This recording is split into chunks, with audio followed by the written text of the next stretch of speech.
মির্জাজ রুহুল আমিন স্মৃতি ক্রিকেট টুর্নামেন্টের সম্মানিত আহ্বায়ক, আমার স্নেহের ছোট ভাই স্বজন এই মাঠে আজকে উপস্থিত আছেন, ক্রিকেট প্রেমী আমার এক সময়কার সহ কি বলবো খেলোয়াড় এবং একসাথে যাদের সঙ্গে ক্রিকেট খেলেছি তারা, আমার শ্রদ্ধেয় মুরব্বীবৃন্দ আছেন এবং প্রিয় ভাই ও বোনেরা, আসসালামু আলাইকুম। আমাকে যখন বলা হয়েছিল যে ক্রিকেট টুর্নামেন্টের ফাইনালে আপনাকে থাকতে হবে, আমি রাজি হয়েছিলাম এই জন্য, এই লোভে যে আমার অন্তত একদিন ঠাকুরগাঁয়ের স্টেডিয়ামে বসে আরাম করে খেলা দেখার সুযোগ হবে। দুঃখের কথা, আমার ছোট ভাই স্বজন আমাকে সেখান থেকে বঞ্চিত করেছে। আমাকে খেলার সময়টাতে সেখানে নিয়ে আসেনি, আমাকে নিয়ে এসছে সেই টিপিক্যাল মানে শেষ সময় কিছু বক্তৃতা করার জন্য। বক্তৃতার মঞ্চে তো আমি চলে গেছি অনেক আগে, অর্থাৎ আগে যখন মাঠে ছিলাম, বিশেষ করে ঠাকুরগাঁর মাঠে এই স্টেডিয়ামের আপনার যখন তৈরি হয় সেই সময় থেকে আমি এখন ভিন্ন জগতে বাস করি, অর্থাৎ আমার জগৎটা এখন রাজনীতি। কিন্তু আমি খেলার মধ্যে রাজনীতি আনার পক্ষে কোনোদিনই নই। আমি সবসময় মনে করেছি যে আপনার খেলাধুলা, ক্রীড়াঙ্গন এটা রাজনীতি মুক্ত হওয়া উচিত।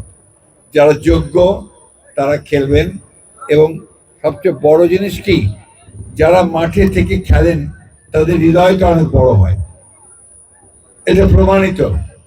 এবং দেখা যাচ্ছে যে ওখানে সেই ক্ষুদ্র দল মত এগুলো নিয়ে কোনো বিভেদ থাকে না। আমাদের মধ্যে সেটাই ছিল না। এক একজন এক এক দল সমর্থন করতাম, আমরা এক একজন একটা মতামত সমর্থন করতাম।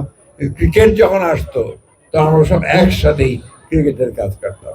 অনেক স্মৃতি আছে, সেই স্মৃতি বললে এখন অনেক সময় লেগে যাবে, আমি সেই সময়টুকু আপনাদের নষ্ট করতে চাই না।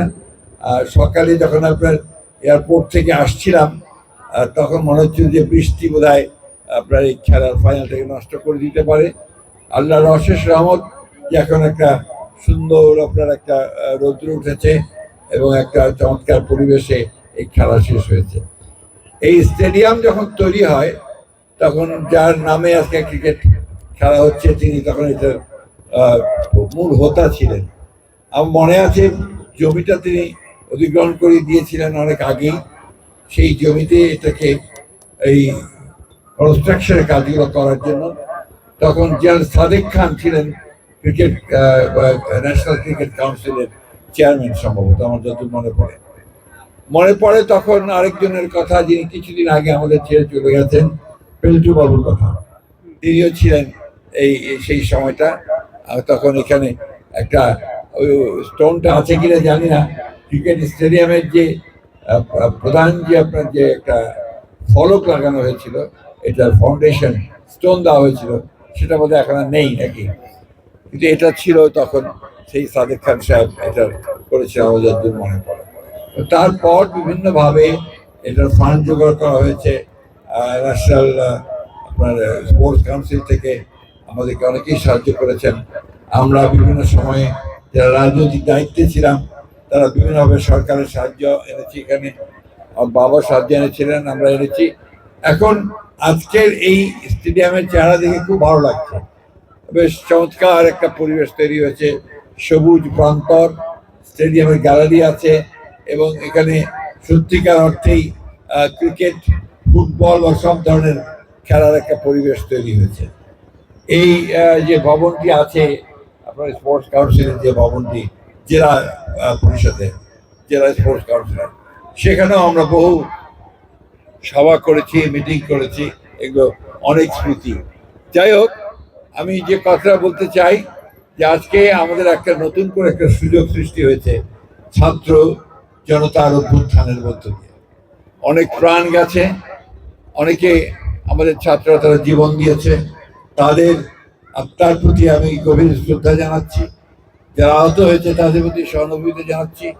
এবং এই যে আমাদেরকে একটা নতুন সুযোগ সৃষ্টি করে দেওয়া হয়েছে একটা গণতান্ত্রিক একটা পরিবেশ সৃষ্টি করবার জন্য, গণতান্ত্রিক রাষ্ট্র গঠন করবার জন্য, এবং সবাই ঐক্যবদ্ধভাবে বাংলাদেশকে নতুন করে গড়ে তুলবার জন্য যে পরিবেশটি নতুন করে সৃষ্টি করা হয়েছে সেজন্য নিশ্চয়ই নিঃসন্দেহে আমরা তাদেরকে ধন্যবাদ এবং কৃতজ্ঞতা জানাবো।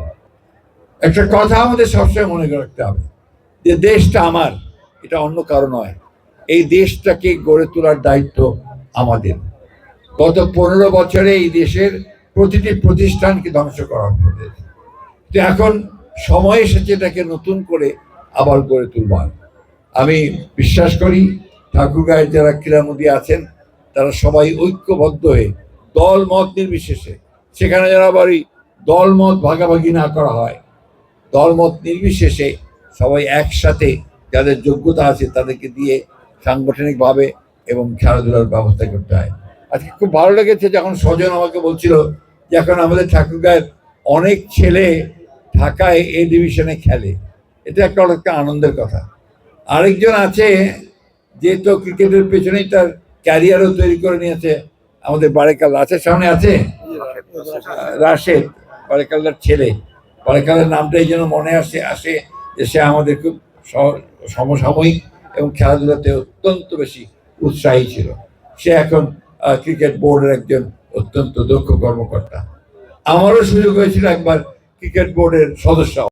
ভালো লাগার একটা খেলা। অনেক কিছুই মনে পড়ে এই রাশেদের বাবা বারেকালদার বাসায় আমরা আপনার তখন ডিশ নিয়ে এসে কিভাবে খেলা দেখবো সেই ব্যবস্থা আমরা করতাম। যাই হোক, এখন তো অনেক সহজ হয়েছে, খেলা দেখা যাচ্ছে সবসময়। যারা খেলছেন তারা নতুন নতুন করে বিভিন্ন একাডেমি ইনস্টিটিউশনে তারা কোচিং পাচ্ছেন। তো আমার বিশ্বাস যে এটা আরো উন্নত হবে, ভবিষ্যতে ঠাকুরগাঁয়ের খেলার মান আরো বাড়বে, ক্রিকেটের মান আরো বাড়বে। একটা সময় ছিল যখন আমরা নিজের হাতে পিচ তৈরি করতাম, মাটি পানি সব নিজের হাতে নিয়ে এসে ক্রিকেটের পিচ তৈরি করেছি। এবং সময় ছিল যখন এই ঠাকুরগাঁয়ের মাঠে, এটা তো তখন হয়নি বড় মাঠে, তখন বাংলাদেশের বড় বড় ক্রিকেট প্লেয়াররা এখানে খেলে গেছে। এমনকি শ্রীলঙ্কা থেকেও ন্যাশনাল ক্রিকেট প্লেয়াররাও তখন খেলে গেছে। টুর্নামেন্টগুলো এখানে হতো, সেটাকে আবার চালু করা শুরু হয়েছে। আমি বিশ্বাস করি যে এটাকে আবার সেইভাবে জোনাল খেলাগুলো এখানে আনা যায় কিনা, ন্যাশনাল টিমের খেলা এখানে আনা যায় কিনা সেই চেষ্টা করতে হবে, তাহলে আমাদের খেলোয়াড়দের মান বাড়বে। আমি বক্তব্য বাড়াচ্ছি না, শুধু এইটুকু বলছি, আসুন আমরা সবাই মিলে আমাদের এই দেশটাকে ঠিক যেভাবে গড়ে তুলবার জন্য নিজেরা একটা শপথ নিয়েছি, ঠিক তেমনিভাবে ক্রিকেটকে গড়ে তোলার জন্য যেন আমরা সবাই শপথ গ্রহণ করি। সব শেষে স্বজনকে এবং তার যে টিম আছে অর্থাৎ যারা এই পরিকল্পনাটি করেছে এবং এটাকে বাস্তবায়িত করেছে তাদের সকলকে আন্তরিক ধন্যবাদ এবং কৃতজ্ঞতা জানাচ্ছি। আর যারা এটাকে স্পন্সর করেছেন তাদেরকে ধন্যবাদ জানাচ্ছি। আসসালামু আলাইকুম।